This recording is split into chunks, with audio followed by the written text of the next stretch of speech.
Mandir, mandal, market. జాగ్రత్తగా వినండి. Mandal, Mandir, market ఇవి 1990వ దశకంలో భారత రాజకీయాలని పునాదిని కదిల్చేసినాయి అన్నమాట.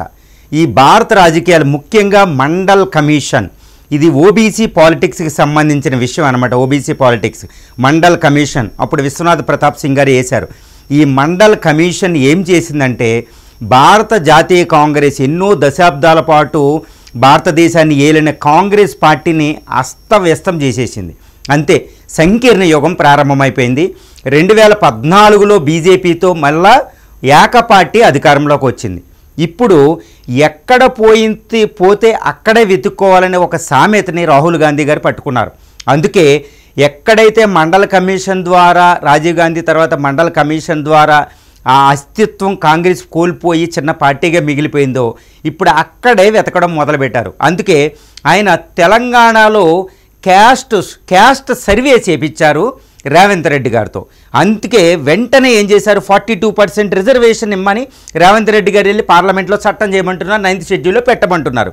కానీ ఇక్కడ ఒక మాస్టర్ స్ట్రోక్ ఇచ్చింది. అంటే ఏంటి, రాహుల్ గాంధీ గారు భవిష్యత్తులో ప్రధాని అవ్వడానికి, కాంగ్రెస్ రివైవల్ అవ్వడానికి, అంటే పూర్వవైభవం తేవడానికి పూర్తి శక్తి సామర్థ్యాలు ఉపయోగించి చేస్తున్నారు. అంతే, దీన్ని అవగతం చేసుకున్న ప్రస్తుత ప్రధాని మోడీ గారు ఏం చేశారంటే మాస్టర్ స్ట్రోక్, అక్కడ ఇండియా పాకిస్తాన్ యుద్ధం జరుగుతుందంటే కాంగ్రెస్పై యుద్ధం ప్రకటించినట్టు అయిందనమాట. అంటే కాంగ్రెస్ పూర్వ వైభవానికి కావలసిన అవకాశాన్ని నరేంద్ర మోడీ గారు ఇవ్వకూడదనుకున్నారు. అందుకే రాహుల్ గాంధీ గారు బ్రహ్మాస్త్రంగా స్వీకరించిన కులగణన డిమాండ్ని తన చేతుల్లో తీసేసుకుని నిన్న సడన్గా క్యాబినెట్ కులగణనకి, అంటే వచ్చే సెన్సెస్లో కులగణనకి ఆమోదం తెలిపేసింది. అంటే వచ్చే సెన్సస్ జరుగుతుందన్నమాట. వెంటనే ఇక్కడ ఒక విషయం చూడాలి, కులగణన అసలు రాజ్యాంగబద్ధమా, అసలు రాజ్యాంగబద్ధమైనది రాజకీయాలకు సంబంధించిందా అనేది ఒకటి చూడాలి. 2, సెన్సస్ విశిష్టత ఏంటి, జనాభా లెక్కల విశిష్టత ఏంటి, ఎందుకు అందరూ జనాభా లెక్కల వైపు పడుతున్నారు, అసలు అంత విశిష్టత ఉందా అనేది చూద్దాం. అసలు రాజ్యాంగబద్ధంగా కులగణన చేయొచ్చా లేదో చూద్దాం. రాష్ట్రాలు చేయాలా, కేంద్రం చేయాలా చూద్దాం. అసలు ఇది వచ్చే ఎన్నికల్ని మోడీ గారికి ఇది చాలా విశిష్టమైన ఎన్నికలు అనమాట. మోడీ గారికి ఈ విషయం ఎందుకంటేనండి, మోడీ గారు రిటైర్డ్ అవ్వబోతున్నారు. మోడీ గారు రిటైర్మెంట్ చాలా దగ్గరలోకి వచ్చేసింది. కాబట్టి ఈ మోడీ గారు రిటైర్డ్ అవ్వబోయే ముందు అసలు భారతదేశంలో మళ్ళా బీజేపీకి పూర్వ వైభవం ఇవ్వడానికి ఆయన ట్రై చేస్తున్నారు. ఆయన వెళ్ళబోయే ముందు ఇంకొక ప్రధానమంత్రి బీజేపీ తరఫున వస్తారు, కానీ ఆయన రిటైర్డ్ అవుతారు. కానీ కాంగ్రెస్కి మాత్రం ఎట్టి పరిస్థితులు అవకాశం ఇవ్వకూడదు, రాహుల్ గాంధీ గారికి అవకాశం ఇవ్వకూడదు. ఇది కాంపిటేటివ్ పాలిటిక్స్, నో ప్రాబ్లం, ఎవరైనా చేయొచ్చు. ఇప్పుడు కులగణన ఎందుకు ప్రధానం, దీని ముందు ఒకసారి సెన్సెస్కి వెళ్దాం. జనాభా లెక్కలో లేదా సెన్సెస్ అంటారు, it is a demographic pattern అనమాట. అంటే డెమోగ్రఫీ జనాభా శాస్త్రంలో ఒక భాగం. ఏ దేశానికైనా తన దేశంలో, అంటే తెలుసు కదండి, దేశం అంటే మట్టి కాదో, దేశం అంటే మనుషులో అని గురజాడ అంటారు. ఇది ఇప్పటిది కాదండి, ఋగ్వేద కాలం నుంచి, రోమన్ సామ్రాజ్యాల నుంచి జనాభా లెక్కలు అనేది చాలా విశిష్టతం. జనాభా ఎంతున్నారు, పురుషులు ఎంత, స్త్రీలు ఎంత, వాళ్ళ మతాలేంటి, కులాలేంటి, ఇవన్నీ ఉంటాయి. అన్నీ total characteristics of the entire population of that country అనమాట. ఆ డేటా ఎందుకంటే ఆ డేటా ఆధారంగానే సామాజిక, ఆర్థిక, రాజకీయ, చారిత్రక అన్ని దృక్కోణాలు ఆ దేశానికి సంబంధించి ఉంటాయన్నమాట. ఇప్పుడు బ్రిటిష్ వాళ్ళే 1871లో మొట్టమొదటి జనాభా లెక్కల సేకరణ చేశారు. కానీ 1881 నుండి 2011 వరకు 15 జనాభా లెక్కలు జరిగినాయి. కానీ 2021లో జరగవలసిన జనాభా లెక్కలు జరగలేదు. ఎందుకు జరగలేదండి అంటే మనం ఏం చెప్తున్నామంటే ఇది చెప్తున్నాం, ఏది పాండమిక్, కరోనా వచ్చేసింది. కరోనా రావడం వల్ల అసలు జనాభా లెక్కలు చేయలేని పరిస్థితి వచ్చేసింది.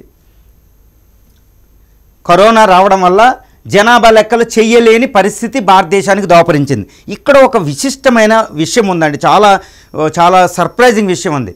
స్వతంత్రానికి బ్రిటిషోడు కూడా జనాభా లెక్కలు ఆపలేదు. మొదటి ప్రపంచ యుద్ధం, రెండో ప్రపంచ యుద్ధాల సమయంలో కూడా జనాభా లెక్కలు ఆపలేదంటూ ఊహించుకోండి. స్వతంత్ర సమరం జరిగేటప్పుడు 1951, 1941లో కూడా జనాభా లెక్కలు ఆపలేరు, కానీ 2021లో ఆపారు. ఎందుకంటే అంత విశిష్టత ఉందన్నమాట.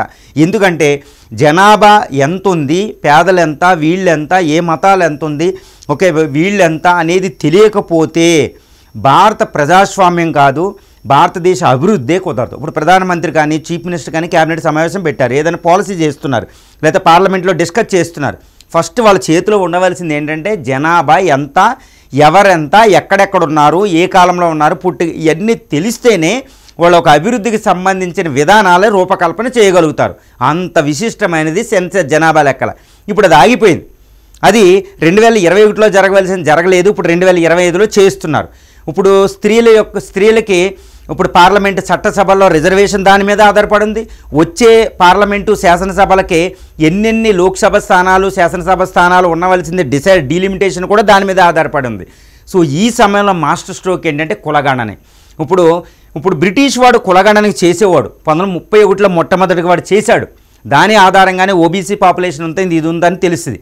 కానీ స్వతంత్రం రాగానే నెహ్రూ గారు దీన్ని ఆపేశారు. ఎందుకు ఆపారంటే ఇది ఏం తప్పేం కాదు. ఎందుకంటే భారతదేశాన్ని కులాల వారీగా, మతాల వారీగా, ప్రాంతాల వారీగా విభజించేసేవాడు. విభజించు పాలించు సిద్ధాంతం. ఈ కులాలు అనేవి చాలా చాలా చాలా సంక్లిష్టంగా ఉంటాయి భారతదేశంలో. ఈ 4 కులాలు అనేది భారతదేశాన్ని సామాజికంగా భ్రష్టు పట్టించి కొన్ని విషయాల సందర్భాల్లో, కొన్ని ఏంటంటే చాలా విషయాల్లో. ఇప్పుడు అంబేద్కర్ చెప్తారు అనిహిలేషన్ ఆఫ్ క్యాస్ట్లో, ఆయన చెప్పింది ఇంకా తిరుగులేని అస్త్రం అనమాట. క్యాస్ట్ అనేది భారతదేశాన్ని భ్రష్టు పట్టించింది కొన్ని విషయాలు. మహాత్మా గాంధీ కూడా దాన్ని ఉదాహరిస్తారు. అందుకే నెహ్రూ గారు దీన్ని క్యాన్సిల్ చేశారు. కానీ 1990 దశకంలో క్యాస్ట్ అనేది చాలా ఇంపార్టెంట్ అయింది. ఎందుకంటే పరిస్థితులు మారినాయి. ఏ పరిస్థితులు మారినాయి అంటే కొన్ని కులాల్లోనే అంతర్గతంగా కొన్ని సబ్ కేటగిరీలు వెనకబడిపోయి ఉన్నారు. For example recent SC categorisation ఇప్పుడు 3 కింద డివైడ్ చేశారు. ఎస్సీ కేటగరైజేషన్, ఎస్సీ రిజర్వేషన్ 16% కొంత అందులో ఉన్న సబ్ కేటగిరీస్ కొంతమంది అనుభవించేస్తున్నారు ఎస్టీలో కూడా. కాబట్టి కేటగరైజేషన్ సుప్రీంకోర్టు కూడా అమలు జరిపింది చూసారా. ఈ విధంగా బీసీల్లో కూడా బీసీఏ BCDE వరకే ఉన్నాయి. సో ఈ విధంగా ఇప్పుడు క్యాస్ట్ సెన్సెస్ అనేది చాలా విశిష్టమైపోయింది. అందుకే ఎక్కడ పోగొట్టుకున్నారో అక్కడే వెతుక్కునే దృక్పథంతో రాహుల్ గాంధీ గారు పట్టుకున్నారు. అంతే, దాన్ని మాస్టర్ స్ట్రోక్ ఇచ్చి నువ్వు పట్టుకుంటావా, మళ్ళీ నువ్వు పూర్వవైభవం తెచ్చుకుంటావని ఇప్పుడు మోడీ గారు దీన్ని తెచ్చేశారు. ఇప్పుడు ఈ కులగణన రాజ్యాంగబద్ధమా దీన్ని చూద్దాం. Okay, according to the constitution of India రాజ్యాంగ పరంగా చూస్తే మనకి 7వ షెడ్యూల్లో మనకి 3 లిస్టులు ఉంటాయండి. అదేంటంటే కేంద్ర జాబితాలో దాని పవర్లు, 2 ఉమ్మడి జాబితా కేంద్ర రాష్ట్రాలు సంయుక్తంగా, 3వది రాష్ట్ర జాబితా అని ఉంటుందన్నమాట. ఈ కేంద్ర జాబితాలో 69వ అంశమే మనకి జనాభా లెక్కలకు సంబంధించింది. ఇది పూర్తిగా కేంద్ర స్థాయిలో, రాష్ట్రాలు చేయడానికి లేదు. ఇప్పుడు బీహారు, ఇప్పుడు కర్ణాటక, తెలంగాణ క్యాస్ట్ సెన్సెస్ చేస్తున్నారంటే that is not a caste senses, కులగణన కాదు, సర్వే. ఒక సర్వే చేసుకుంటున్నారు అంతే వాళ్ళు. సెన్సెస్ జనాభా లెక్కల సేకరణ కాదు. సెన్సెస్ అనేది వేరు ఉంటుంది. జనాభా లెక్కలు అనేవి ఓన్లీ కేంద్ర ప్రభుత్వం హోమ్ మినిస్ట్రీ ఆధ్వర్యంలో జరుగుతుంది. దానికి ఒక register general and senses commissioner అని ఒక ఆఫీస్ ఉంటుంది, అది నిర్వహిస్తుంది ప్రతి 10 సంవత్సరాలకి. ఆర్టికల్ 246 ప్రకారం ఈ కేంద్ర జాబితాలో 69 ప్రకారం ఇది పూర్తిగా కేంద్ర ఆధ్వర్యంలో సాగేది. వీళ్ళు రాష్ట్రాలు చేసింది కేవలం అది ఒక సర్వే, అది రాజ్యాంగం, అది సర్వే వరకే, సెన్సస్ కాదు, జనాభా సేకరణ కాదు. ఓకేనండి. ఇప్పుడు ఈ కేంద్రం వచ్చే జనాభా లెక్కలు అంటే ఇప్పుడు 2025లోనే జరగబోతున్నాయి. ఇది డిజిటల్ సెన్సెస్, దీనికి డబ్బులు కూడా కేటాయించడం జరిగింది.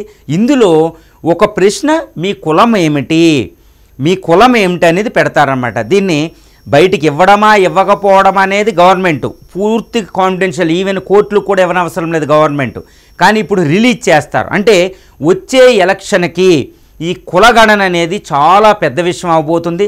రాహుల్ గాంధీ గారి చేతిలోంచి ఒక బ్రహ్మాస్త్రం జారిపోయింది. ఇది మోడీ గారు తీసేసుకున్నారు. ఇప్పుడు రాహుల్ గాంధీ గారు ఏ అస్త్రాన్ని పట్టుకోబోతున్నారు అంటే ఈ కులగణన మీదే, ఇలా లేదు ఇలా లేదు, ఇది సమగ్రంగా లేదు, ఇది అనే దాని మీదే ఉంటుంది. ఇప్పుడు రాహుల్ గాంధీ గారి దగ్గర ఉన్న ఒకే ఒక అస్త్రం ఏంటంటే బీసీలకి ఇప్పుడు 50% రిజర్వేషన్ అనేది ఒక మ్యాండేట్ దాటకూడదనమాట. ఇప్పుడు బీసీలకి 42 పాపులేషన్ వారీగా రిజర్వేషన్ ఇవ్వండి, అవసరమైతే రాజ్యాంగాన్ని సవరించండి, షెడ్యూల్ 9లోకి పెట్టండి, ఇప్పుడు తెలంగాణ ప్రభుత్వం చేస్తుంది, అది ఒక అస్త్రం అవ్వబోతుందని మనం ఊహించుకోవచ్చు. ఏమైనా రాహుల్ గాంధీ గారికి మోడీ గారు ఇచ్చింది పెద్ద షాక్, మాస్టర్ స్ట్రోక్ ఇచ్చారు. కానీ దీన్ని రాహుల్ గాంధీ గారు ఏ విధంగా తీసుకుని మళ్ళీ రాజకీయంగా కాంగ్రెస్ని పూర్వవైభవం తీసుకురావడానికి దీన్ని ఎలా ఉపయోగించుకుంటారో చూద్దాం.